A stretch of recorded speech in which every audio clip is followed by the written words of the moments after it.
Hello and welcome to Sean White's Solar and Energy Storage Podcast.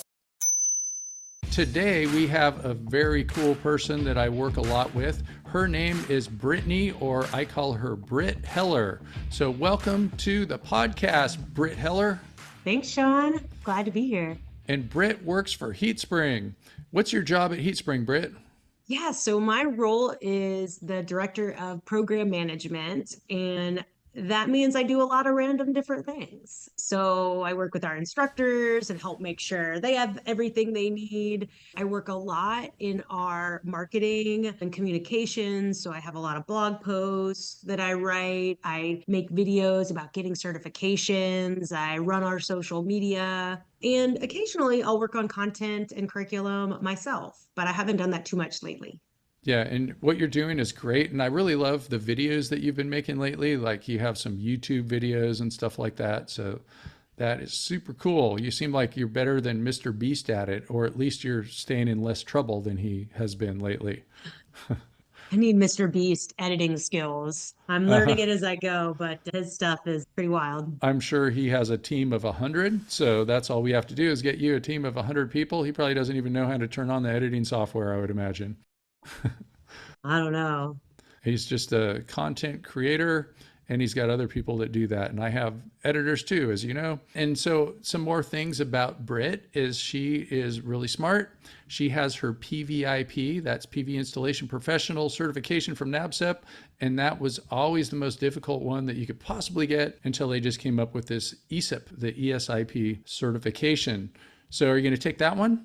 No plans to. I haven't really installed a ton of energy storage. PV all day, energy storage a little bit less. What about all night? Doesn't PV work at the night? I've been reading some articles and it says that like there's this new kind of solar that works at night.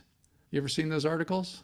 I haven't. Are they the same people who are telling you about the free solar right now? Just put in your phone number and address. Yeah, and how it's like so good to drive semi trucks on it with solar roadways and all that kind of stuff. I mean, I have seen the solar roadways, but not in person. That is a thing, right, Sean? I don't think it's a thing that it's like ever going to be cost effective, but there are some people that made some roads out of solar, but I just don't imagine us driving semi trucks over it. I mean, it's hard enough with regular roads to keep those things in one place, you know? True. Those roads, you drive over them, they just get all over the road. So when did you get your PVIP? That's the PV Installation Professional? Back in 2017. 2017. And then you got the PVTS, that's PV Technical Sales. And when was that? That would have been in 2016. In 2016. And I was looking on your LinkedIn page and it looked like you were doing some solar sales in the beginning or when you first started doing it. Yeah, my very first job was knocking on doors in New Orleans. Wow, you're a New Orleans door knocker. That's pretty cool. That's my roots. Yeah. So what was that like? That's kind of cool. That's how you got into the industry. And I know that door knocking is kind of controversial. And it seems to me that there are a ton of door knockers. And then the people that are doing the NABCEP stuff are kind of not very connected to the door knockers. Like they don't go to our conferences as much, I think. I think they have their own SolarCon conference. Did you go to SolarCon? I did not. And I will say my door knocking experience was all rooted in the goal of lead generation. So I wasn't trying to go and get folks to sign a deal right there, not even having thought of solar before I showed up at their doorstep. I was more walking around, checking roof for, any obstructions, making sure the roof quality looked good. And when I talked to the homeowner, if they owned the home or the person who lived there, if they owned the home, roof looked good, I would let them know about state incentives that were really popping off in Louisiana at that time. And if all those boxes checked, I would just get their info and then we'd follow up with them and we could kind of set them up for that next phase in the sales process. So definitely a little bit different than the door knockers who are knocking on a door and really pushing for a signed contract, like for somebody who wasn't expecting it. I do kind of have different feelings about that process. So you never stuck your foot in the door when they opened it? You just like get some big strong boots, steel toes? Yeah.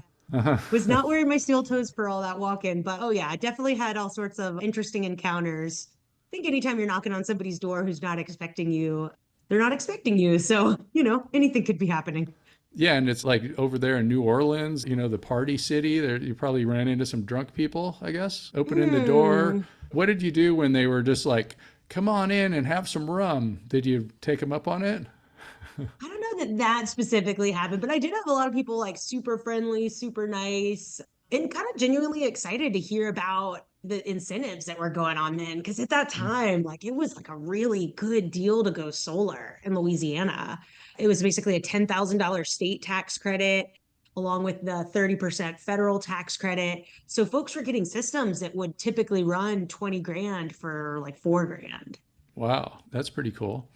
And so I suppose there's like good door knockers and bad door knockers. Which kind were you? Well, I definitely wouldn't come on your podcast and then tell everyone I was a bad door knocker. But I truthfully don't think I was a bad one either. There's certainly people who didn't want to talk to me, and I totally respected that. I certainly was not trying to push super hard to talk to anybody who wasn't interested. And to be honest, I don't have the thick skin for that sort of thing, anyways. But yeah, I think on the whole, a lot of people were really excited to hear about it because, again, it was just like such a positive like option to go solar. It was just a really good deal with the incentives at that time. That was like almost 10 years ago in Louisiana. So things have changed drastically since then. But then once people started to listen a little bit more about it and then maybe out their phones and look it up themselves and see that it was real, people were pretty excited. That's pretty cool. And you were doing the site survey and all that kind of stuff, checking out the roof. And I guess you probably were working with other people that were doing it too. And how did that work? Or like some of the people you were working with, I guess, were probably like better than others. Yeah, like anything, I think there's folks who are, excelling at it and some folks who are like, okay. But luckily, I didn't have to do door knocking for too long. I think they had me in that role for like 2 weeks or so. Huh. And they were like, well, maybe we'll bump you up to like the next role. So I got to go into inside sales for about 2 months. Was it scary, like your first door, just like walking up? And did you Oh, do your yeah. first one all by yourself? No, no, I think I went with a crew of folks. But I think more scary was my first outside sales call. I remember being so nervous, and my knowledge at that time was still super basic, and I didn't really feel confident to withstand many lines of questioning. And so I'll never forget when I was doing my first sales call, and I actually went with somebody, Taylor Jackson, who teaches a psychology of solar sales class on our platform, which is a killer class. But he went with me on my first sales call Uh and he taught me about power poses. So we stood outside the front door and we're doing what he called the Wonder Woman. And so huh. we stood with our hands on our hips and like really tall spine, looking really proud, chin up to help you feel more confident. Uh-huh. So it kind of worked. I don't think I got that sale, but it Okay. was a good first time. That's pretty cool. Well, that's nice that you had help from such a knowledgeable person that is inspired by Wonder Woman, who's one of my favorite superheroes. So that's pretty cool. And then around that time, you just kind of moved up really quick. I mean, you were only doing that for 2 weeks. And then I guess, did you get the NABCEP associate first? Or you went right on to the technical sales? Yeah, I went straight into technical sales and I ended up getting the PD associate after the fact when I was actually working as an Americorps Solar Corps fellow at Grid Alternatives because we had a grant that funded all of us studying and preparing and getting the PD associate. So I did get that, but it was after the PVTS. You know what? I did a class and it was full of grid alternatives, Americorps, Solar Core people, and they were the coolest people ever. Some of them are still my friends. Hey, Callie, if you're out there. And so it was great. It was just super awesome. And then after I taught that class, it was in a yurt at the Solar Living Institute, rest in peace, up in Mendocino County, that's kind of further up in Northern California. A really cool place, kind of hippie up there by Ukiah. And I said after that class, I guess it was in 2014, and after that class, I was like, when I retire, I'm going to be like AmeriCorps, Solar Corps volunteer for grid alternatives. I'm not sure too much exactly what that is, but it just was a lot of fun. And maybe you could Hmm. explain a little bit. Do they still have that? And what is that? Hmm. Yeah, so I'm a little unsure of like how many positions they have, but Grid Alternatives has their Solar Core Fellowship program, and many of those positions are funded through AmeriCorps, but not all of them. So what's AmeriCorps? It's like they give money, and I know you get like wages and stuff, but it's not a whole lot. Yeah, it's a federal program that funds typically earlier stage career folks or sometimes career changers with different nonprofits across the country. And they provide them a stipend in exchange for working with them. And in addition to like a living stipend, for when I worked there, it was like approximately like a $15 an hour stipend through Americorps. But also at the end of your term, which was an 11-month term, plus there was like an additional couple months funded by Grid, you also got an education award. So that's a federally funded award that can be used to pay student loans or to go to different school programs. So really it's like doing a year of service, though. It's oftentimes called a year of service. So it's sort of like doing the Peace Corps in your own country, something like that? Yeah, that's like a good Huh? way to think of it. I might be botching a lot of the details of how it's Hmm. funded and what exactly it's typically, used for. But yes, I think that's a great way to think about it. It's like an American Peace Corps, Americorps. And a lot less likely to get malaria. And so Americorps is the federal program, and then Solar Corps, is that just like Americorps when somebody has a solar job, is what they call it? That's what Grid calls theirs. And when I say Grid, I mean Grid Alternatives. They're a solar nonprofit based out of California, and I worked at their Colorado office. I haven't heard Solar Core in any other context yet, but there is like the newly funded Climate Corps, and I think that is going to have probably a lot more clean energy jobs. So I'm not sure if Solar Core will be used as other programs, but it's certainly a Grid Alternatives program. So what was it like going through that program? Like you would live somewhere, I guess. Did they set you up with a place to live, or did you find your own place with the stipend that would cover it? Or how did that work? And then what did you do on a daily basis? Yeah, yeah. So I found my own place. I was already living in Denver at the time. I had originally moved there for a job with Solar City that I left pretty quickly on, and then moved on to Grid Alternatives. And yeah, I already had a place to live. So that stipend was just, essentially like my wages. So it went towards all my just general living expenses. But yeah, when I worked in that role, Grid Alternatives Colorado had a big demonstration project to do all these different solar projects, community solar, particularly for dedicated to low income households or nonprofits all across the state of Colorado, just in partnership with all the different rural electric co-ops. And so I was traveling across the state working on community solar gardens all the way from Norwood, which is kind of close to Telluride, up to Fort Collins, to Steamboat Springs. It was awesome, but it was also very exhausting and very, very challenging for somebody who was new to construction. So you were doing projects for grid alternatives and community solar gardens. What is that defined as? Yeah, so community solar gardens are super cool because it gives people an opportunity to use solar energy and participate in this clean energy transition, even if they're renters or they have a house that maybe the roof isn't ideal for solar. And it's interesting because every state doesn't have community solar gardens. And in fact, a lot of states don't have them at all. And it's really rooted in policy. And so Colorado at that time, and this was like 2017, had a lot of new legislation around community solar gardens. And so it's, pretty much like a big field of solar modules. Sometimes they're tracker systems where it tracks the sun, and then other times they're fixed tilt.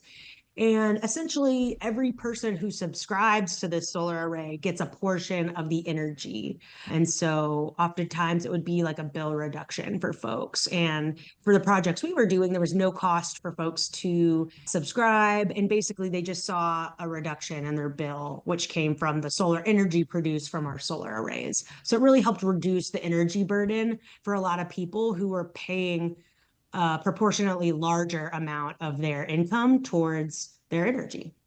Great. So I recently had somebody on the show here that was doing community solar. And so you Cool. just call it a garden, I guess. Maybe that's a Colorado thing. Is that a community solar farm or something? Yeah, I Yeah. think it's like literally a Colorado thing. Like that's what they would call it there. And maybe Minnesota. I don't know. I'm pretty Mhm. fuzzy on all the policy at this point, but Mm, there's certainly places that do call it solar gardens, but it's the same thing as a mm. solar farm. Okay, yeah. And then also, I was on a call this morning. There's a company in New Jersey that's doing community solar. And then part of the deal is they have to provide education to people that are trying to find jobs, like workforce development.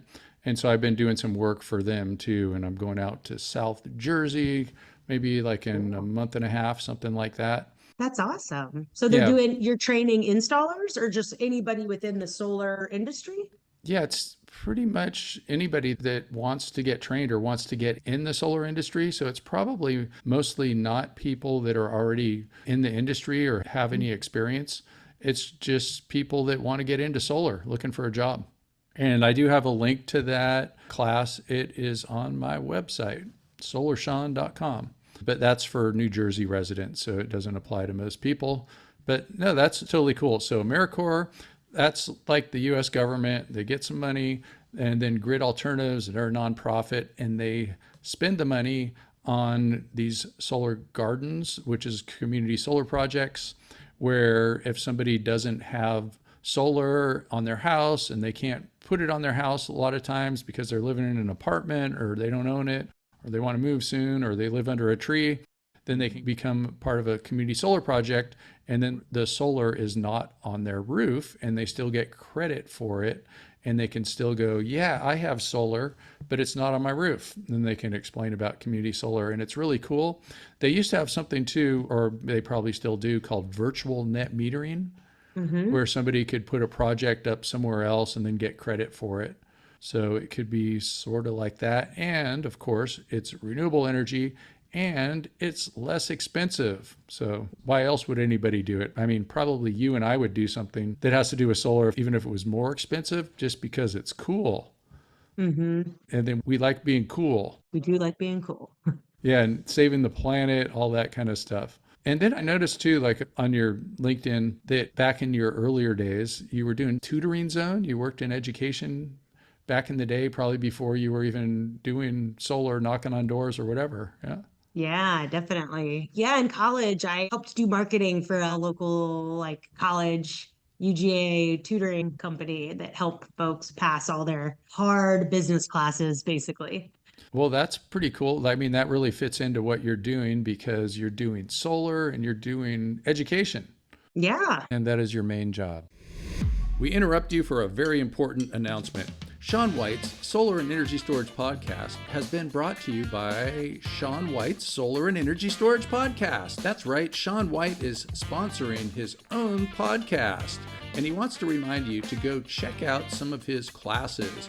You can go to SolarSean, that's solar, SEAN.com, and then click on the links to check out his classes. You can check out his Heatspring classes, and you can also hire him to teach classes for you, like at your company, something like that. Now back to the show. And another thing that I noticed that was kind of interesting that you had in your profile is you were an owner of a hostel in Chile. Yeah. So you must have been pretty young too. It looks like kind of earlier in your career. And you just go like, I'm going to get a hostel in Chile. Yeah, more or less. Right out of college, I had this job as a traveling tire saleswoman, and it was not super aligned with who I am. And so, anyways, I saved up, money. And after about a year and a half or so of that job, I put in my notice and I moved to Colombia. And I took my sales bonus and I was able to save a lot of money. And I was like, I'm going to open a hostel in South America somewhere. And so I lived in South America for about 3 years. And I moved to Chile for a program with the Chilean government called Startup Chile. So I was living there with a different business that I was working on. And then kind of all the stars aligned for a hostel. So like 2 years in, I finally was able to open the hostel. And so I did it in Santiago. But Wow. yeah, it was And you just did short-lived. that all by yourself? Well, I had three business partners who were Oh, Chilenos. So okay. I did have partners and we did do it all together. So it was us four. Is it still there? I don't know if they survived COVID. After about 6 months or so, I actually ended up getting out of the hostel. It was just, It was a hostile environment? Ah, ha, ha. That's one of my dad jokes that I would put on Heatspring classes. yes, that is a classic, Sean. And it wouldn't get me in trouble, too. Yeah. One of those jokes that doesn't get you in trouble. Yeah, Hmm. G-rated. That's good. Dad all the way. Mm-hmm. So yeah, just decided to leave and move to Colombia for a little bit longer. And then when I moved back to the United States was when I got into the solar industry. So that was kind of like at the tail end of the hostel. Cool. And so you went from community solar gardens to now you have some sort of farm. So you're using photosynthesis also besides the photovoltaic effect. Is that right? Yeah, yeah, exactly. Photosynthesis on the farm. Maybe you could tell us something about Sun Bottle Farms, and I've seen you posting things about that too.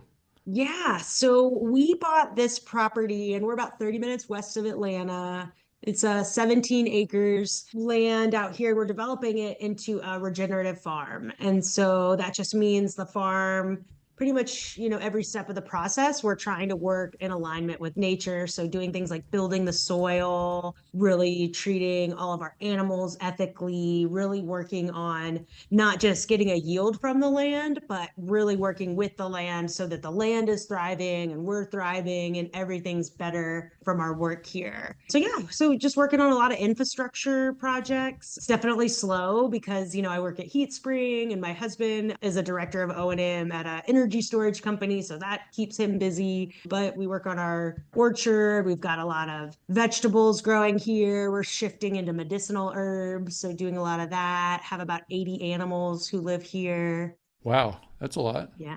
So what are their names? No. The animals? So like what kind do you have? I think I know that you have pigs or something like that. Yeah, I do. I have three pet pigs. So, an assortment of different breeds of dairy goats, a lot of turkeys, chickens, and I think that's mostly it. Most of them are chickens and turkeys. And I guess you like eat their eggs and all that kind of stuff. Mhm. And I probably won't even ask you if you eat them because some people might not like that. So, We don't raise any of them typically for meat, but sometimes you have too many roosters and they just can't live peacefully here. So, yeah. One of the things that I notice a lot of times is I'm on phone calls and I hear roosters in the background. Not with you, I haven't noticed it with you, but when people in the Philippines and things like that, mhm. and it's just like cock-a-doodle-doo, Yeah, they're always doing that over here, but luckily I'm far enough away you won't hear them.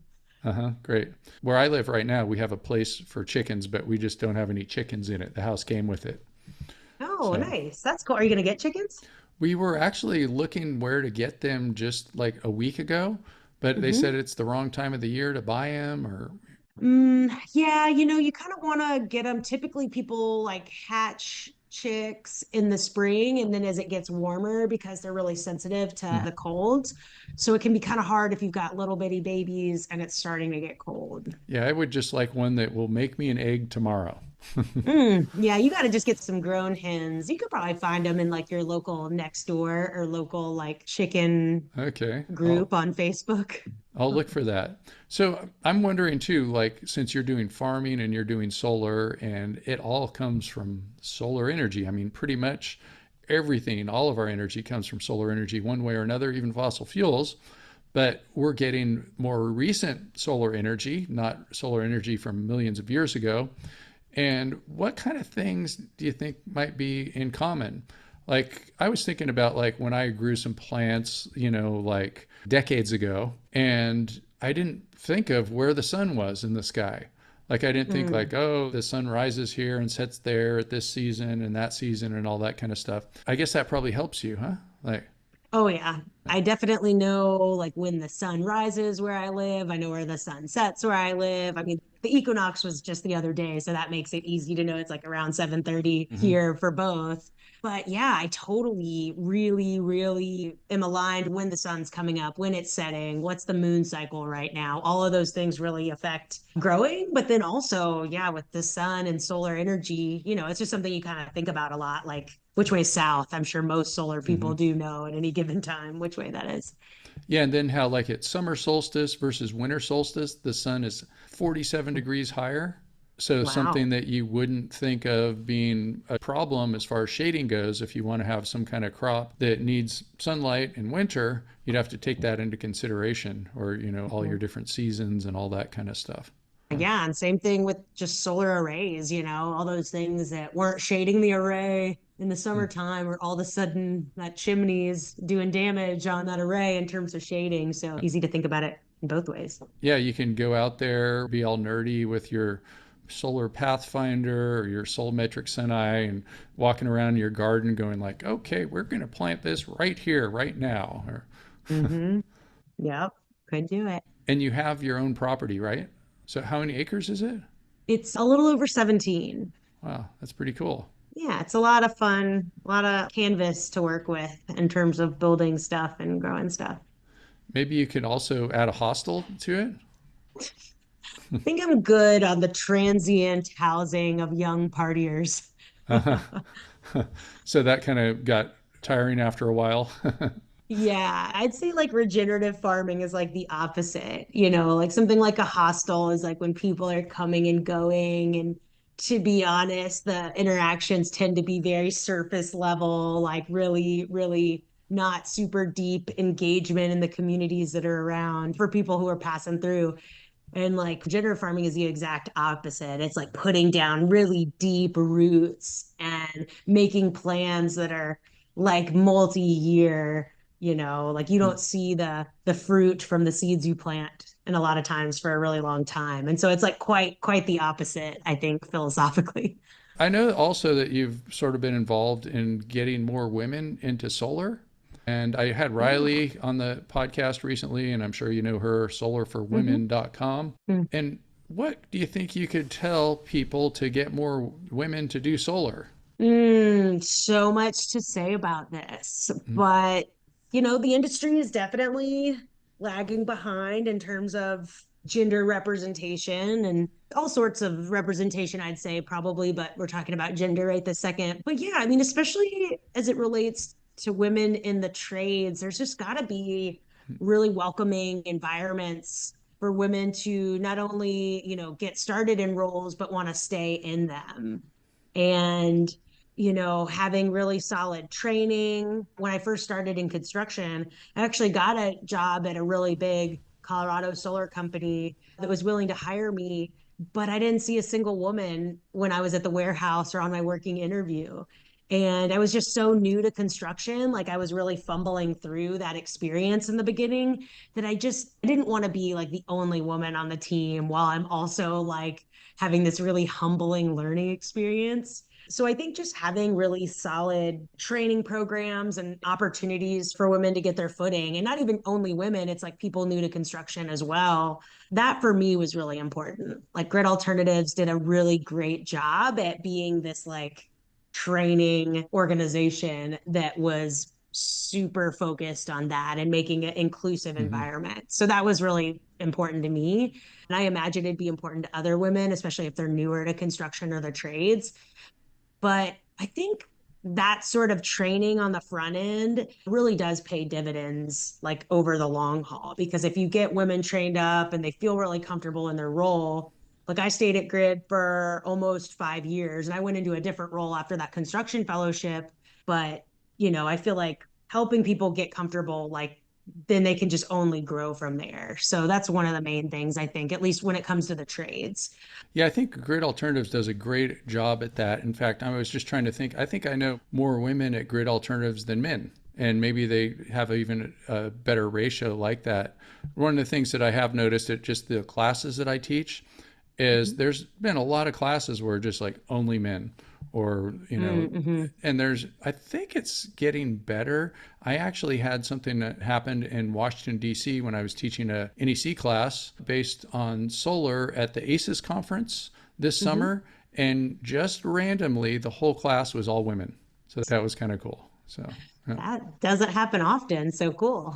Yeah, like wasn't a class that was geared, supposed to be only for women or anything like that. It just like Mm-hmm. that's who showed up for the class. And so times are Nice. changing. And I think too that like there's some jobs that are just kind of like stereotypical for one gender or the other. And Mm-hmm. I'm kind of against that. I think that we should just do whatever we want to do and break all those stereotypes, you know. Yeah, doing construction was like the most life-changing thing for me ever. I always wanted to have those skills to where I had the ability to fix stuff and to create things. And having that foundation that I got when I was Americorps, Solar Core at Grid, I'm able to use all of that on my farm and in my life and just make so much cool stuff. That's because I have construction skills. I think anybody who owns their own home, if they're able to like work on building their own construction skills, it will only help you to like know how to do some basic stuff. Cool. And so another thing too, that you got your brother into the solar industry, right? So there's a I couple of did. Hellers, and so that's pretty cool. I guess there's some other sibling teams in the industry. I heard that there was other ones. Yeah, you probably Yeah. have a whole group of them that you have secret meetings with to take over the industry. Yeah, solar sibs. Uh-huh. So like there's They're Johan and undercover. Jennifer Alfson, Hmm. and can you think of other ones right now or That's the main ones I know of. I know Mhm. my brother posted like a RE Plus Atlanta picture, and then some people said that they had some other solar sibs, but I didn't know them personally. So they're out there, but I don't know too many of them. Well, that's pretty cool. Okay, and so another thing we can talk about are some of these different conferences. And I know that Heatspring likes to get super involved in the NABCEP conference. That's the North American Board of Certified Energy Practitioners Conference. And what we do too is when Brit and I work together is we promote classes that help people get NABCEP certified. And the big NABCEP conference is usually right around my birthday, March 29th. Send me presents, gold coins, things like that. And a couple of times, Mike, it has been during the conference. I think this last one that it wasn't. And the next Mm, one is going to be in Reno. So yeah. maybe you can talk a little bit about how Heatspring's involved in the NABCEP conference, besides giving away all the cool sweatshirts and stuff. Yeah. I got mine on now. Yeah, the NABCEP conference is my annual getting to hang out with you, Sean. So that's fun. Also, Sean O'Brien and Sue and Jada and the team at NABCEP. It's like a big family reunion once you go once or twice. So the next conference is coming up in March 24th to 27th. Yep. nice. They even have like a ticker that how many seconds. Counting down the seconds till the Uh, conference. But it's awesome. And so, Sean, you always teach your PVA course live, which is wildly popular. Every year, I think, sell out of the capacity that we're given for your class. I think this next year we'll have a little bit bigger room. But yeah, Heatspring always loves to sponsor the PVA course with you.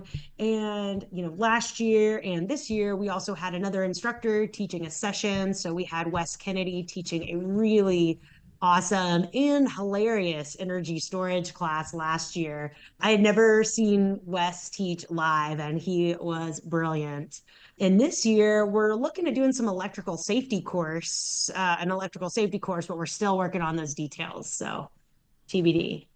all right, cool. Yeah, yeah, I love teaching at that conference.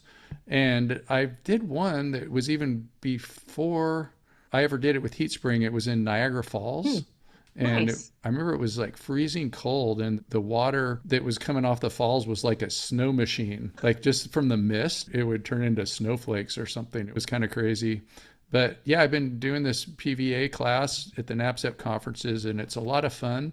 It's the people that are NABCEP certified mostly that show up at the conference. So there are just a lot of people that most of us have seen. They're kind of doing the same type of thing that we've been doing over and over Mhm. again. And I think it's growing too. There's like karaoke and stuff like that. And I usually participate in that. This last time I was doing something kind of silly. There's like ABC 1, 2, 3, Michael Jackson, you know that song. And they had an Mhm. 80s theme. And I had like this Michael Jackson jacket. And then I was talking about how they changed 690.12 B2 ABC to B2 1, 2, 3. And I was like, I was freestyling. It was pretty cool. And there, Nico Johnson was there. He interviewed me with my Michael Jackson jacket on. That was kind of cool. And yeah, and just seeing all the who's who of all the different people that are NABCEP certified and put the NABCEP thing together. And so it's a lot of people that are like into learning things too. So you go to one of these bigger conferences and they're great and everything, like, RE Plus not that long ago. And there's just a lot of other people there that are working in different aspects of the industry that call them solar panels instead of solar modules. and, a lot of salespeople and all that kind of stuff. And so the NABCEP conference is always pretty cool. So I will see you there. And I guess, I don't see you too much in person besides that conference. That's mostly pretty much when we hang out. I'm trying to think if I've ever even seen you in person any other place. I don't think I think, so. Yeah, I think it's been a NABCEP conference every year for the last couple of years. And same thing for other Heatspring staff, Brian Hayden, who started Heatspring. That's the only time I see him, my boss. Otherwise, it's yeah. virtual. Yeah, everything's so virtual these days. And that's another great thing about the Heatspring courses. They are online and on demand, so you can take them at your own convenience. And unlike with real life, you can rewind them. You can hey, stop rewinding me. And so you can like really study something over and over again. And then when I'm teaching a class in person, like a lot of times they're long days and things like that. And there's only so much your brain can absorb. And with these classes, you can take a break when you need to, go like assimilate the information with something called a nap. I think it's just like the way to learn of the future. It's kind of fun. And then I can spend 8 hours making a 15-minute video. And that's probably how much time goes into a 15-minute video is 8 hours. So there's myself, and then there's editors and things like that.